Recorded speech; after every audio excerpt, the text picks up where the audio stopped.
Après le rejet des propositions de médiation de l'Union africaine, le président contesté d'Anjouan s'expose plus que jamais à une intervention militaire. Le chef du bureau de liaison de l'Union africaine aux Comores, Mourad Haïti, estime aujourd'hui qu'il ne reste que cette solution pour régler cette grave crise politique. Une crise politique doublée d'une crise économique avec l'embargo imposé aux Anjouanais. Le prix des produits de première nécessité a flambé sur tous les marchés. Les salaires des fonctionnaires accusent de gros retards. Pour la population, la situation n'est plus tenable, comme le montre ce reportage de notre envoyé spécial, Jonathan Evrard. Les marchandises sont bien présentes sur le marché de Moutsamoudou, mais les clients, eux, ne se bousculent pas. Tous les prix ont été multipliés au moins par 2. Pendant ce temps, les retards sur salaire s'accumulent dans le public et commencent à gagner le privé. Beaucoup d'Anjouanais cumulent ainsi plusieurs emplois. C'est toute l'économie de l'île qui tourne au ralenti. Une situation que vivent difficilement les commerçants du marché, qui malgré tout continuent à payer quotidiennement la location de leur emplacement. Tous les jours on vient au marché et on souffre. Nos maris n'ont pas de travail, eux aussi souffrent. Ou ils restent à la maison, ou ils vont dans les champs pour cueillir des bananes et du manioc qu'on n'arrive même pas à vendre. Point de départ de cette situation, l'embargo imposé à Anjouan par l'Union des Comores et l'Union africaine depuis le mois d'août dernier.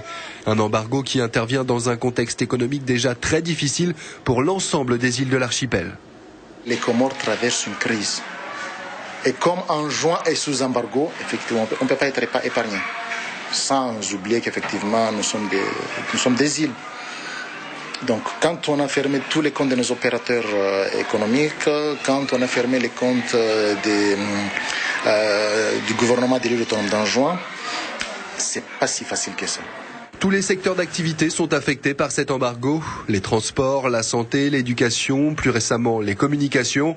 Se nourrir est un challenge de tous les jours actuellement pour les Anjouanais, même pour ceux qui ont un travail. Alors c'est toute la famille qui est mise à contribution. Je suis un élève, je suis à l'école quand même, mais je vends de poissons, je n'ai rien à faire.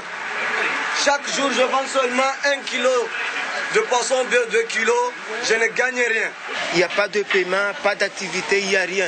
Il y a des gens qui prennent le kwasa-kwasa envers Mayotte, envers Mouéli et qui meurent en pleine mer. Là, tellement il n'y a pas de vie en juin. Dès le premier jour de l'annonce du débarquement militaire sur Anjouan, un vent d'espoir a soufflé pour une grande majorité de la population. Mais 3 mois plus tard, toujours rien et les conditions de vie continuent de se dégrader. Et à en croire certains Anjouanais, dès que les premiers bateaux et hélicoptères feront leur apparition près des côtes, un mouvement de révolte populaire va éclater et les soldats de l'Union des Comores et de l'Union africaine n'auront même pas à prendre les armes car le président rebelle Mohamed Bakar aura déjà pris la fuite.